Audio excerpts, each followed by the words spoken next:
আসসালামু আলাইকুম ভিউয়ার্স। অনেক দিন পরে আমাদের গ্রামের ছাদ খামারে আসলাম নতুন একটি ভিডিও নিয়ে। আশা করি সবাই ভালো আছেন, সবাই সবার খামারের যত্ন নেবেন।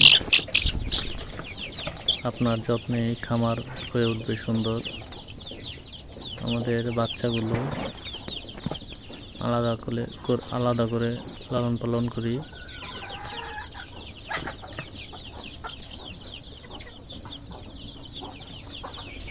বড় মুরগিগুলো নিচে, তাই আপনাদেরকে বাচ্চাগুলো দেখাচ্ছি।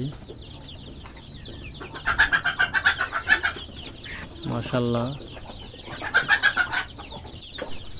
বাচ্চা সাইজ আপনার বড় ছোট আছে। এক 2-3 বেসের একসাথে রেখেছি। এখানে আমার বড় মুরগি, এখানে একটা কুচে বসেছে মুরগি।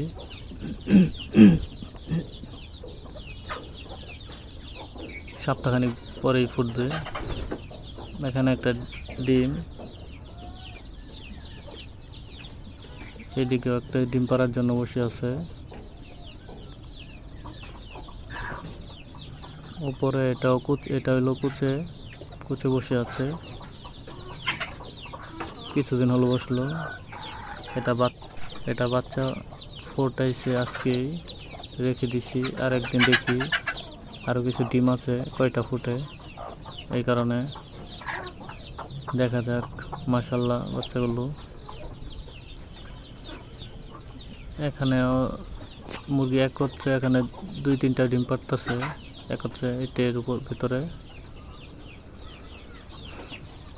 যাই হোক, সবাই দোয়া করবেন আমাদের খামারের জন্য। ছোট্ট একটা খামার, সবাই তো আপনারা শখ করে পালন করে। সবাইকে ধন্যবাদ।